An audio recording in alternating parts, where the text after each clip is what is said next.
everyone, I am back with another video that I promised about raw food diet and how to do it properly. That it's also sustainable, it's really healing because, you know, the idea of this is coming from that over the years, you know, when I talked to other people who said like, yeah, they went on the raw food diet but didn't last, you know, or it's like, yeah, it's not for them. And when I even claim they have been on raw food diet and they were not really. So it's like a lot of, you know, different excuses that people have. And, you know, like, for me, the important clue is like definitely investigate if someone did it the correct way, if it was actually proper raw food diet, if they were on proper diet and so on, and how long they did it. You know, if someone doesn't reach at least 3 months on this diet that I'm going to share, they have no clue. They have no clue about what the raw food diet is, what it does, and they don't have experience of it. So you shouldn't listen to people like that, you know, and just be like, okay. So mistakes that people do on like going on a, let's say, raw food diet is that they don't include enough greens, and greens, it's leafy greens, basically, and herbs, because this is like the most important part. Okay, it's not really the most, but one of the very, very most, like you have to, you know, include into your raw food diet. And even like when you look into fruiterism, like those who actually do it properly, they also do greens and they do nuts, you know. So fruiterism doesn't mean that you eat only fruits. So yeah, that is very important because they have a special, you know, it's basically like fertilizer for good bacteria in your gut. If you don't add it, like for example, eat a lot of fruits, yeah, I will get to the fruits part again, but yeah, it just doesn't properly keep the environment in your gut healthy and what you need. So you definitely need to have a lot of herbs and lettuces, you know, spinach or whatever.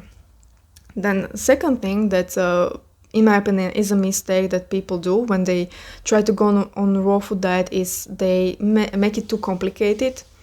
And also from a reason they try to replicate stuff that they ate and liked on a cooked food, they try to replicate it on a raw food diet, and they make a specific food, they call it the same way, you know, and it's like, yeah, it's obviously that I think you are going to fail on this when you have the craving like this, because you have, this is emotional eating, and when you are not able to go through the diet and to solve why you do emotional eating, it's connected again to traumas and stuff like that, then you cannot handle raw food diet on long term. So the proper raw food diet should be as well simple. Like you don't need to overcomplicate it, over process it, you know, in different ways.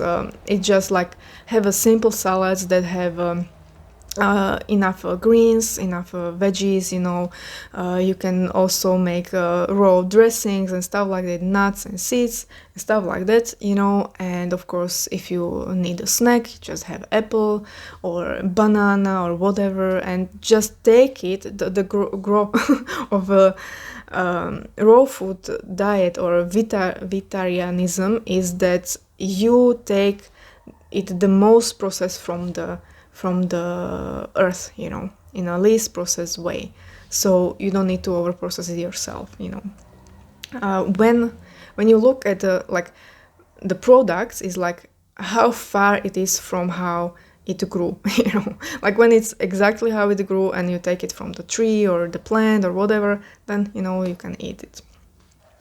Then another thing is that like a lot of people make a mistake is that they eat too much fruit. And from the beginning, I would say, like, from my personal experience, is again like whatever stage I was on a raw food diet, too much fruit is not great. Because especially, you know, in the beginning, the problem with the fruit is it has sugars. And if your diet was like meat, bread, cheese.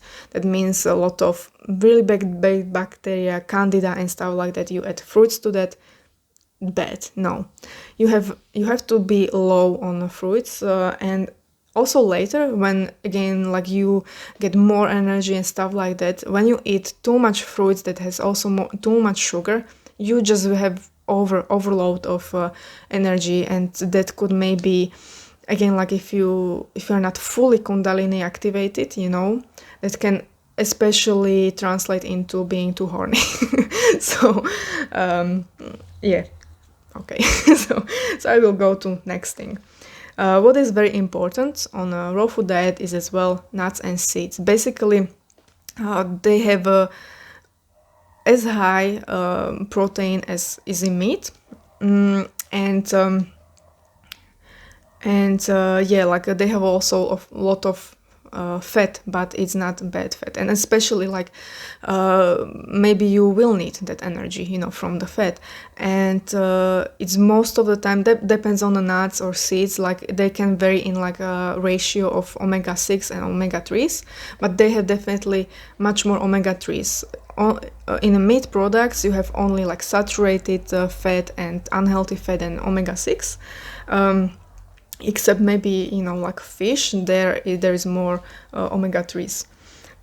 And yeah, our body also needs omega-6, but the ratio in most of the food is bad. So naturally, again, like belief in the vegetarianism is Earth knows what we need, and she provides, and you don't need to think about it. All you need is variety, and that's another point that I made here, is like don't avoid variety, because again it's another clue that you are resisting, you are maybe again like I would say being immature, childish, but again like when you are like that, again it's about like you have traumas that keep some parts of you in the childhood, and you just avoid some things that you just don't want to eat because of whatever you are avoiding. So variety is important in a raw food diet, and yeah, it also means that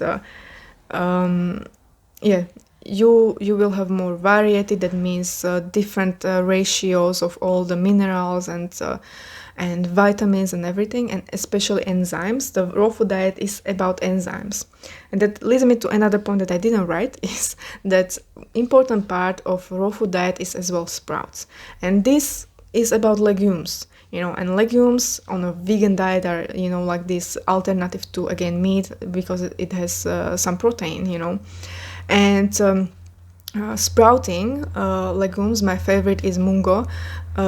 Second is maybe like what is it called, lentils. It depends, like some of them you may not like, and like mungo is my most favorite. Maybe also peas. I never tried eating peas sprouted, so, and you can as well sprout even seeds, you can, like sunflower seeds, you can leave them sprout, and as well soaking up seasoned nuts. I forgot about that. Is important, but yeah, I will get into that in another point. So yeah, like sprouting is also important. Like you, of course, in a raw food diet you have enzymes. That is the thing that is completely missing from a cooked diet, and enzymes are the ones that just help you heal, be like completely like digestions and everything is easy. That's why they sell digestive enzymes. Like you don't need it on raw food diet, and it also have a lot of other stuff, the sprouts that are very, very healthy, and basically this way you can eat legumes. So another point that I wrote down was don't assume that something is raw, because you are thinking it's probably raw. It doesn't have to be. And I will tell you some mistakes that I made also, I made and thought, and also I saw in other people. That made assumptions that something was raw and it wasn't. So my mistakes was like nuts. Not all nuts are raw. I mean, like for example, cashews, that they are in some way like poisonous or something, they have to be kind of like half cooked or pasteurized or something, but they are not completely like as well cooked. One that I hate is like walnuts that are not in the shell, and I never buy those because they are disgusting. Basically, the way you can as well find out if something is raw, soak it. You know, when you soak something like that thing doesn't soak water, it just gets soggy or something. For example, almonds without skin are as well, they remove skin by boiling them. If you don't like skin on almonds, soak them and you can very easily remove the skin. And walnuts, I only buy them in shells and I just open them myself. I crack them myself because these are raw.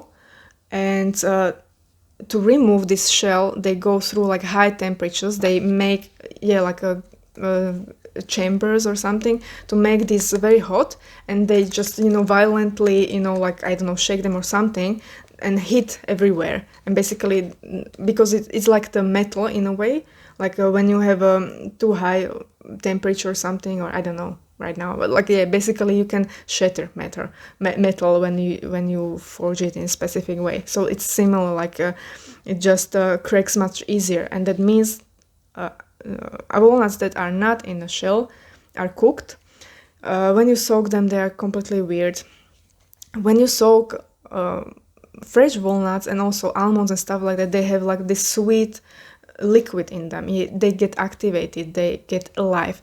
When they are dry, it's a great way to store them, but they are asleep. So it's still kind of like, it's obviously raw, but even the best is to soak them. And by soaking them, you can as well know if nuts are bad. Because, for example, I don't buy hazelnuts, but hazelnuts are the worst, at least here, that it's like 1/3 of the package is like bad.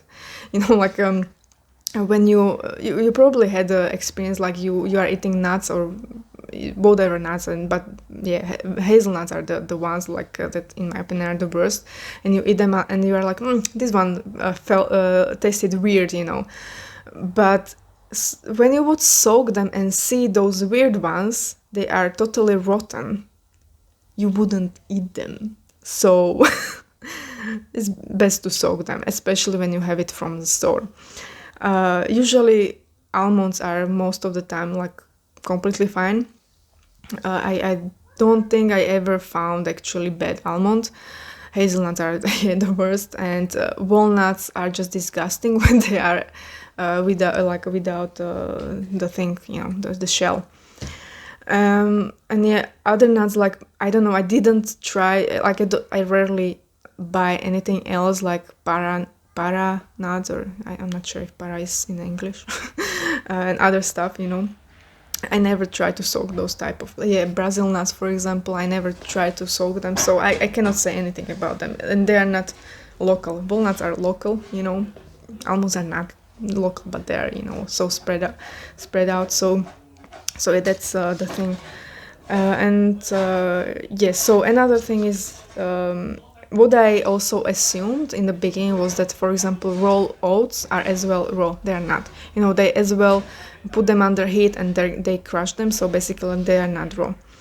I think you can buy raw walnuts, but raw oats, rolled oats. But again, it's like it tastes like a flour, and even when you have a rolled oats, you still need to cook them so they change the taste, that they're still kind of like not the great, but they're still not completely raw. Another thing that I knew someone else didn't. I met the raw foodies once who was eating pickles, and I mean like, they're raw. No, they're not raw. They're not pickles. Like when you pickle something, it doesn't have to be just obviously cucumbers. That are pickles, but whatever that is pickled, you boil vinegar and you sterilize it. It's not raw anymore. It's cooked, and also vinegar is that's leading into another point yeah, exactly. Next point that I have on my list is like vinegar is yeah. So basically, yeah, vinegar is bad. I will talk about it in a bit. But yeah, like for example, also like in the beginning, like I wasn't really, I was trying to be raw, not really vegan, and I thought maybe, for example, yogurt was raw, and I don't know why I was thinking about it. So kind of like do the research. What is raw? How is something prepared? Because not everything is. And I gave you, I think, the most important examples like this. So I will go into another point that is replacement for some stuff that you can replace with the raw. For example, sugars. If you need some sugar, you want to bake bake something. Sorry. Yeah, I don't know, whatever you're using sugar for. Like there are raw replacements, for that as well, or much healthier than, for example, white sugars. Just try to do something better. Honey is raw. I know honey is not considered vegan. For me, it's vegan anyway. It comes from plants. It goes through bees, but it's bee vomit or something. So I mean, like I use analogy like when I eat salad, it's completely vegan and I vomit it. It's not vegan anymore because it has like digestive enzymes from me. So I'm like, it's still vegan. And another thing, if you want to watch what is the problem with the bees and abuse of bees, you can watch a documentary More Than Honey. Yeah, for me, honey is not a problem. If we would, and yeah, that's kind of like disturbing. Where it's, you think about it, bees, it's just insect, but what they do, even I felt like that's so not moral and it's terrible. And again, what it is, it's about California almonds. California produces 70% of worldwide almonds. I cannot get not California almonds here, so basically almonds are not vegan if you want to use the same logic as like abuse of a bees. When honey is more vegan for me, in my opinion, than almonds from California. So another rabbit hole for you. Then vinegar is very bad in general, because it just is like, it's very acidic, but it's creating environment for bad bacteria and candida to grow. So, but there is one vinegar, and it's apple cider vinegar that is raw, unfiltered, with a mother. It's called with a mother in English, I don't know why. And that one is has probiotics, and when it's raw, yeah, it's acidic, but actually this vinegar kills candida and bacteria. And for example, that is as well one practice that you could make is drinking apple cider vinegar, a little bit of it with the water in every morning, to actually switch into even healthier diet, whatever that is. It can be cooked, cooked vegan, or just trying to shut down cravings for bad food. This is helpful. It also is anti-inflammatory, or can help with the inflammation in gut and stuff like that. So yeah. Now, what is good on, like, what you can consider raw food diet is as well, you don't have to be strict. Also, like raw, there is also raw cacao, for example, that I also like. So you can as well get alternative of normal cacao powder that is basically burnt like a coffee. And you can get raw cacao as well. And there are probably other stuff, that I'm not going to details, but, like, as well, like, for example, like, for me, raw food diet is as well, like, you don't have to be strict on 100%, and you can leave 1% for something that is not raw. For example, like, you can add into your salad, for example, I don't know, olives again. They are obviously not raw. You can add, because when you have big salad, it's like really, and only maybe one thing that is, like not raw. So if you make a salad from canned corn, pickled caparis, pickles. Whatever, like, obviously that's not raw. But when you add one thing like that, maybe elevates the flavor a little bit more of the salad, with, like, for example, those canned corn, for example, like that, or olives, or whatever you like. Just it's just the sprinkle of it, and it's not that bad, you know. Like I don't consider that as like the cancellation, like you are not raw anymore, you know. So it doesn't have to be this strict, you know, but it's all about like how much you add these smaller things and into your diet on an everyday basis, like how you know, yeah, how much it is, and maybe it will actually decrease the percentage of the actually raw stuff. So for example, right now for me, as I said, like I'm maybe like 80% on a raw food diet is like what I add into my diet, but right now I really feel that I don't even like it. I have to you know, move that out as well. Is, for example, if I have salad, I may have like a either put into the salad or have it like a side dish, like cooked rice or quinoa or buckwheat or something like that, like millet, and of course gluten free. I also have a weak spot for for corn pasta. I don't like legume pasta because it makes me, you know, explode.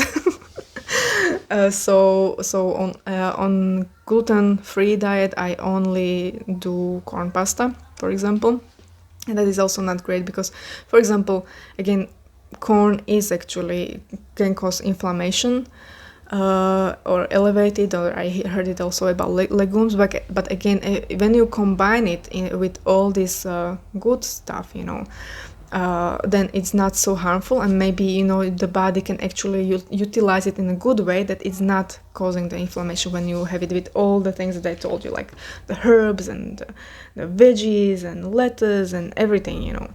Another thing that I also put in my salads sometimes is like just a hint of something sweet, like dry fruit, something, yeah. I right now I most of the time have raisins, so it's just again like sprinkle, and it creates an interesting, you know, like experience. So, and raw fruits are raw. I think they're raw, but yeah, like sometimes, of course, that could be questionable. Like if they dry it with a too high temperature, it may not be. But again, that is the thing, like the why I don't bother like checking completely everything if it's raw. If I know like 99% what I eat is raw, for example, even when you buy dry herbs, you know, they can also be not raw, you know, and those are just really small parts of it. But definitely, again, it's like these questionable things like should be lower in the diet. And for example, herbs, I definitely encourage you to use like a bunch of raw and fresh herbs, because they are again like more yeah, you know, functioning. Of course, like I don't count in like into raw diet, like, or that is something bad on raw diet when you have a hot tea, obviously, herbal tea or whatever, you know, that's, you know, you can use hot water, you know, for something. But again, it just, you know, herbal teas are still very, you know, healing. So even when it's cooked, but it's still like it extracts stuff from herbs. So that is again like not cancellation of being on a raw food diet. So yeah, I think that's all for now. I hopefully didn't forget any big points. But yeah, I may do something else. I forgot right now what the other idea was about diet. I will have to rewatch my videos. So I may do, if I remember what was the idea, another video on this topic. And I don't know what I will talk to about next time. But again, it's I have some list of stuff. So either it will be new inspiration that will come or something from my list, and hopefully again soon next week. So thank you for your attention, and again, hopefully this in some way helps you to know if you in some way failed in the past on raw food diet or something like that. Maybe it inspired something what I said in you, like maybe why it was, you know. So thank you. I rushed through it, but hopefully it was well delivered, and you gain everything what I tried to say. So thank you very much, and bye. See you next time.